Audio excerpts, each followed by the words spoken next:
Scotts Valley has a colorful past. For many who grew up in Santa Cruz County during the 1960s, Scotts Valley evokes memories of the tree circus and Santa's village. I'm sure there are more than a few former elves out there. If you were too old for Santa, you might have memories of the Barn, a local coffee house and concert space where Janis Joplin and the Grateful Dead would perform. Named for Hiram Scott, the town has had its share of famous residents. Oscar winner Alfred Hitchcock had a home there, and the Smothers Brothers had a vineyard there. Florence Owens Thompson, the migrant mother in Dorothea Lange's famous Depression-era photo, died there in 1983. In the 1990s, Reed Hastings headquartered Netflix in Scotts Valley. Now, as it moves into the 21st century, the small town has some big plans and some big challenges. This evening, Scotts Valley Mayor Randy Johnson joins us to share Scotts Valley's vision for the future and how they'll balance growth and resources. Stick around.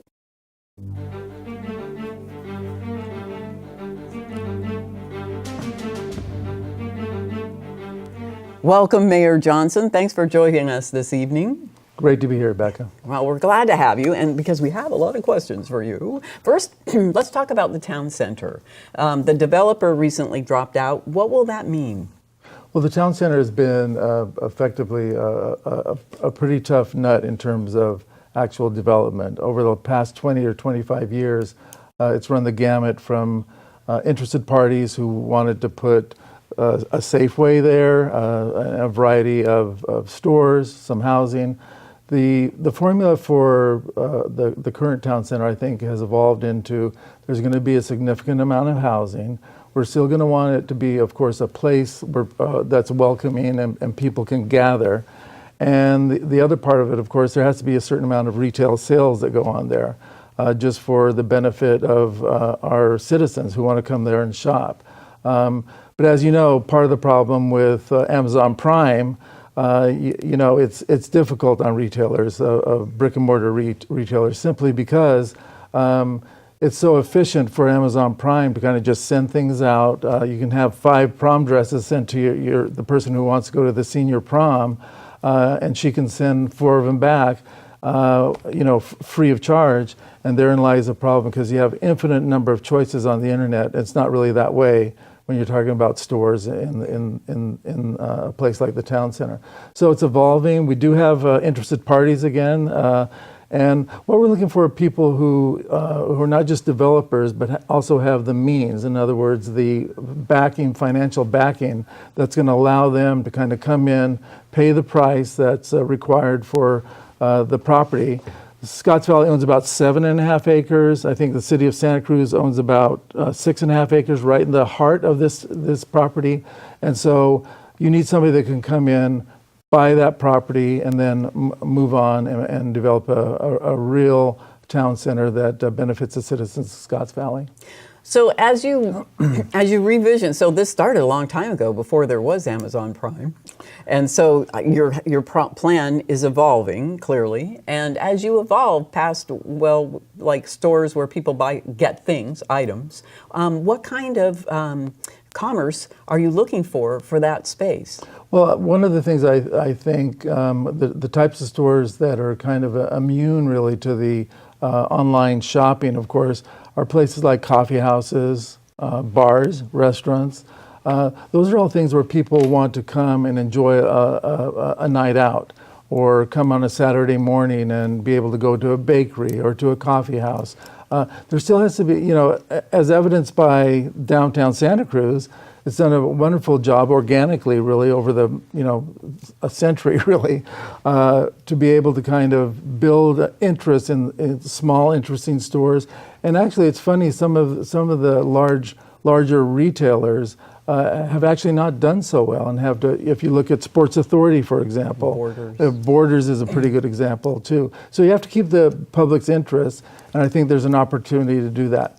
There won't be as much, you know, early on I think we thought 100,000 square feet of retail, maybe 120,000 square feet, but I think a more realistic number is going to be well below that. But it's still going to be an interesting place for people to come, spend time at, you know, there'll be a village green, a gathering spot, and that's really what interests most of our citizens. Yeah, so the sort of like walkable city concept There, that kind of nails it, doesn't it? Now, you said a mix of retail and housing. So is it housing on the top, retail on the bottom, or a mix? The mixed use has come in and out of favor. I don't exactly know where it is right now. I know it's a concentration of housing. It's going to be much more dense than the average place in Scotts Valley. Our density in Scotts Valley is relatively low. We have 5.5 acres or square miles, I should say, in our city, and the number of people right around 11 or 12,000. So our population density is really low. What we don't have is a lot of apartments and places that are kind of intrinsically affordable. And I think what's maybe a leading edge in that department, Becca, is some smaller units, apartments where people can just come in. They don't have to have a down payment. They just have to have a decent credit and then move in. Because workforce housing is extremely important, okay? I heard a story the other day about one of our local restaurants, a small little restaurant. Every person who works there has to come in from San Jose because they just can't get the help. That's a problem. And so what we're finding is some of our, for example, we have a Bay Photo is looking to build workforce housing on its own. To interest their people, they want to create some apartments and some living spaces so their people can come in and they can attract employees. Because it's a problem if you don't have affordable places for them to work and live. Yeah, that's pretty incredible. You have to build special housing so that your employees can afford to live there. Yeah. So now, while we're talking about housing, let's talk about hotels. Hotels have been a favorite strategy of yours. Talk a little bit about the value of having hotels in Scotts Valley. Hotels are an interesting concept. Backing up again to kind of refocus a little bit on the town center. I think early on, maybe 10 or 15 years ago, the panacea of attracting taxable sales, because we're a low property tax city, so taxes on products that are bought was an important component for our bottom line. That, of course, has changed a little bit because, as we now know, we're never going to have the type of taxable sales that meet our needs as far as revenue is concerned. Hotels are different, though. Hotels are very good because they have this magic thing called TOT tax, transit occupancy tax. And what that means is that a person who buys a room at $199, that's what you see when you go online to say, hey, is this a good place and what are the reviews? But embedded in that, of course, are the taxes afterwards. So on a $199 or essentially a $200 room, cities at 10% get right around $20 for that person spending the night. It's a fabulous revenue basis, and it's made even better because it's not a tax that our citizens have to pay. It's usually from out-of-towners. It still has to be reasonable, though. We've noticed in the past that I think hoteliers, I guess you could call them, are not really adverse to raising that from, I think in Santa Cruz County it's right around 11%. We're at 10%, so that might go up slightly. Who knows? But it's a big part of our strategy to kind of help our city financially because, like most small cities, we struggle a little bit just to kind of make ends meet. So, how many hotel rooms are available in Scotts Valley now? Well, I probably right around. That's a good question. Probably around 200, maybe 220 or 30, somewhere around there. And what are you shooting for? Well, the newest one that's coming online on Scotts Valley Drive has 129 rooms.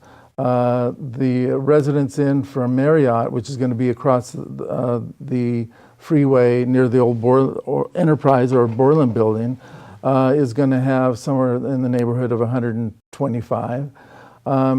And actually, we even get TOT tax. I know we'll talk a little bit about 1440 later, but we even get TOT tax, hotel tax, from the guests who stay there as well. So it's a powerful tool. And what's interesting is a lot of people, Becca, say, well, how many hotels can Scotts Valley have? But a study was done about 5 or 6 years ago, and at that time, it showed that the whole area in Santa Cruz County could accept about another 15 hotels. It seemed like an extraordinary number, but they're in the business of making those kinds of calculations. So we accept it, and we feel that Scotts Valley has a lot to offer for the visitor. You know, it's right in between. People might migrate from Monterey down to Santa Cruz on their way to San Francisco, the Redwoods, San Jose, and continue their trip that way. So it's an interesting configuration of what attracts hotel people to Scotts Valley, but it is real, and we're happy about that. So you, I guess, the destination probably in most people's minds is actually Santa Cruz, but they stop and stay in Scotts Valley. And so, will you build on that? Are you going to exploit those visitors and try to have more attractions in Scotts Valley? Absolutely. You know, Scotts Valley is a great place. We just don't have the attractions that Monterey does with its aquarium. Carmel has. The Santa Cruz Boardwalk, the various places that you have that ocean will offer. Okay, it's a magnet for tourists, and that's been proven over the past 50 or 60, 100 years. 100 years, yeah. Yeah, keeps on keeping on. So, but what people like about, and there used to be, it's not there anymore, but there used to be a fantastic little hotel sign that said 10 minutes to the beach, okay? And really that's kind of the attraction. And ironically, learning a little bit more about hotels, a good number of them do migrate from the south. You think everybody kind of comes in from, you know, you name it, from, you know, Merced or what have you, and Northern California, but a good portion of them come from the south, stay in Monterey, make their way to Santa Cruz, and we're hopeful, and our hotel people feel that a good number of them will stay in our city. Now, with that many hotels, you're going to more than double the number of people staying in hotels in Scotts Valley when you complete these projects. What does that mean for traffic? You know, hotels are really a low generating traffic situation. Retail places like big department stores, schools, office buildings, what do they have in common? Well, they have a crunch time really in the morning, okay, and in the afternoon. But hotels are different. People come in at a very staggered way. The businessman might come in late at night, leave early in the morning. The family that's on vacation may come in at any time, you know, 3 o'clock in the afternoon, make their way to Santa Cruz, come back and at 9:30 at night. And then when they leave in the morning, most people don't want to get up at 6 o'clock. They prefer to kind of have breakfast and leave around 9:30 or 10. So the traffic situation adverse traffic situations, I should say, that hotels generate is not very great at all.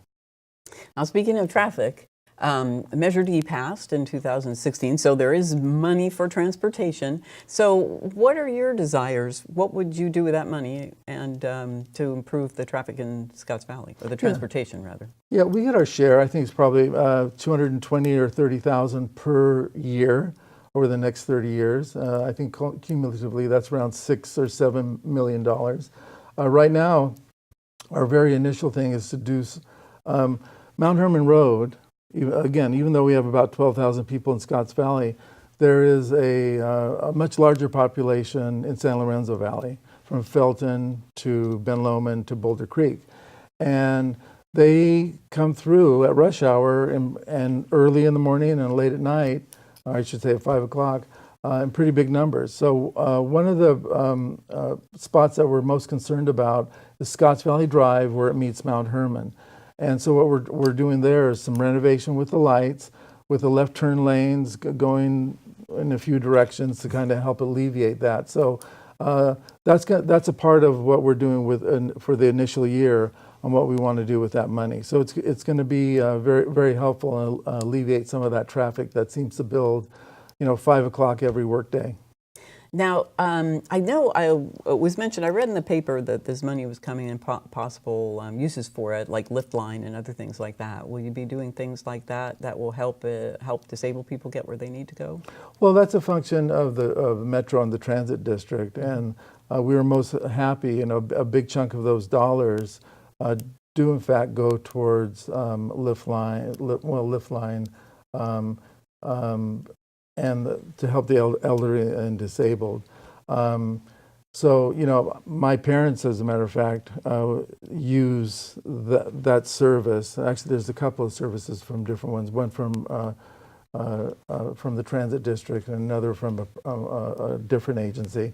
But it's so great because, for a couple of dollars, they lived in Watsonville, they could come to our house in Scotts Valley, spend the day, and then make their way back. And it would help both of us because, you're not making 4 trips, you're just making 2. And the service that Metro gives is fabulous. Oh, well, that's great. That's innovative. So you are unveiling, well, you're drafting your general plan, and you've been getting a lot of input from the citizens of Scotts Valley, and it would be interesting to know what kind of innovative and new ideas have come from the citizenry. Well, we had almost a 10% response, which is a tremendous number of people who are actually interested in the future of our city. So it's a very kind of transparent thing. We're very welcoming in terms of ideas from our citizens. It runs the gamut, okay? Getting back, 2 or 3 might say, we don't need any more hotels. Well, and they actually have said that. But on the other hand, other people say, hey, that's great for business because it helps generate more restaurants that people want. So you have the people who are staying at a hotel, for example, are more inclined to go out and use a restaurant and eat at a restaurant than a person who might be cooking 3 or 4 days a week at home. So there's that. It's an 18-month process, and as a matter of fact, we're going to go and study on Monday of this week or next week, study some of the responses that people have given. A lot of it has to do with land use, so it's just suggestions. So we want to see more of this and more of that, and what we do is we filter all that through, look at it, and make a kind of an informed decision, because if you don't build as many hotels, you may have to lay off police because you just don't have the money. So you have to kind of have a measured kind of response to respectful but measured response and informed decisions on what your citizens really want. And what do you really want? What do you think would be best? Well, I think back in, I think it was 1993, we had a general plan, and I think it's done a pretty good job. Okay, this is just going to be a refinement. But the types of things that we do, we could try and keep things simple in Scotts Valley. Our goals and objectives revolve around some simple things like public safety. We have a very good police department. We probably have the safest city in Santa Cruz County. People want to feel safe. It's a good feeling when you see kids walking to school unaccompanied by adults. You see men and women of all ages walking their dogs late at night, either on Scotts Valley Drive or some darker areas, that are less well lit in Scotts Valley. So safety is a very comforting thing, I think, for most people and for societies, for that matter. Our parks are also a very, important goal in terms of priorities. We have great parks in Scotts Valley. I don't know. You talk about Sky Park, where the town center is going to go. But we have a wonderful Sky Park as well, which is about 6.5 acres of beautiful green lawn where kids play soccer. We have our 4th of July event there. We have music in the park. We show movies there. We have wonderful playgrounds where sometimes you can go there, Becca, and there'll be 150 people in the playground with mothers and fathers and people playing bocce ball. And also the infrastructure is another important thing that we, again, kind of keeping it simple. How can we keep our roads in good shape? And we have a way of wanting to invest in our roads before they deteriorate. It makes sense. Okay? Imagine that. Yeah, what a concept. And but it also it's a wise thing financially too, because to maintain a road is probably about 20% of what you have to pay in order to renovate a road. And so those are kind of the two or three things that we're very interested in doing. Our schools are really highly rated, and so it makes for we're lucky in Scotts Valley because it makes for kids who take education seriously. Their parents do as well. It's a well-educated community, and so we're fortunate in that way. So we benefit, but we try and benefit our citizens as well as providing them with an environment that allows them to thrive and live in freedom. You know, kind of again a basic concept. What can we do as a city council that isn't onerous and burdensome on you, just to let you live your lives in freedom and enjoy your life, and that's important. Now, as Scotts Valley grows, it's like you have the hotels, you also have a number of houses you're hoping to add, or at least apartments, something like that, so more households. And you spoke of infrastructure. So does Scotts Valley have the ability to build the infrastructure to support more of that, like when you look at things like water? Yeah, it's an interesting question, and it's a good one. 20 years ago, when I first got on city council, the city made an agreement with the water district to have tertiary or recycled water. And all of our fields, including the fields in our high school, in our not just high school, but schools, the middle school and the high school in particular, and different areas throughout the city are watered with tertiary or recycled water. That helps tremendously. And as a matter of fact, we use, if you compare with the amount of water that was used, say, back in 1995 with what is being used now, I think it's like 30 or 40% less than when it was, because people, you know, there are trade-outs in fixtures, low, toilets that don't, instead of 3 gallons, the low flush uses 0.8 gallons, okay? So you're finding innovative ways. We're in a pretty good situation with our water as opposed to some of the other areas in the county. But it is a separate entity. You know, we have a water district, and we're not a full service city. With respect to the roads, we have a few intersections that are kind of sketchy. Okay, I think the one at Granite Creek is a little funny because it has 5 different entry places. Yeah, that's crazy. And in the morning, okay, Einstein could not solve that problem because you have 3 schools there. You have one private, and then you have an elementary, then you have the high school going up Glenwood. Then you have businesses right there with the Enterprise Building, where the Borland Building used to be housed. We have a new, Kaiser's just come in, put 20,000 feet of their healthcare system in there. So there's just a huge congregation right there early in the morning. There's not really much we can do about that. But we do try and, like I said, we do try and keep our roads in good shape. Now, along with infrastructure like water and roads, you spoke about the police. I know that you'll have more people, so you'll have a bigger police department, and I hope.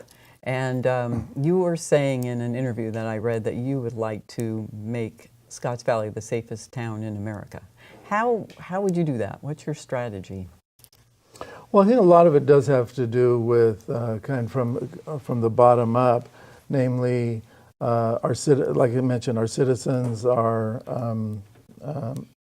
educated, they're law-abiding. I mean, that's a big part of it. Let's be honest.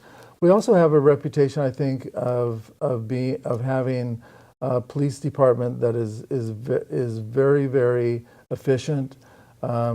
They are dedicated. They take their jobs very, very seriously. We have, I think we just have a tradition of law enforcement in Scotts Valley that has met the needs of our citizens. I think the biggest challenge is, it's a crossroads with Highway 17, Mount Herman Road. We get a lot of people for the more serious crimes that actually come out of the area. It might be, it runs the gamut, let's be honest, from identity theft, little rings that kind of hole up somewhere in a motel and try and work a place for whatever, shoplifting and that kind of thing. But I don't know if, the safest place in America is possible, but it's always a goal that I think maybe you shoot towards. Well, it's a good goal. Yes. So speaking of good goals, the Performing Arts Center, can you give us a little status update on that? Yeah. What you had was you had a skating rink back. It was this is a 20,000 square foot building, okay, and the skating rink, you know, the owners there were not interested in maintaining it anymore, and it was such a hands-on thing, and it didn't really make much money, so they sold it to the city. And what did we do with that? We were obligated to build a library. And 13,000 of that fee went towards the library, and it's a fabulous library. I don't know if you've been there, but it's tremendous. Really improve the ability for people to come in and enjoy a learning experience on many, many levels. The other part, though, is about 9,300 square feet on the other side of the library, still part of that building, that a performing arts group came to us and said, listen, we'd like to do something with that space. And so what they've done is they've decided that to completely renovate it, to you know, build something there. I believe it's about 220 seat auditorium that can house you know, a variety. It can house musicals. It can for groups all throughout the area, but at a price that they can afford. We have some wonderful performing arts centers in the area, from Cabrillo, you know, Colligan Center there. I don't know how much they charge, but I know that Cabrillo and even Aptos High and some of those that have great performing arts centers charge an awful lot. Some of it is mandated by law that you have to charge so much statutorily. But this one wants to be for recitals, you know, you name it, for high school musicals, for, you know, you mentioned Janet. I don't know if we'll get Janis Joplin or Grateful Dead there again, like we did at the barn that you mentioned earlier.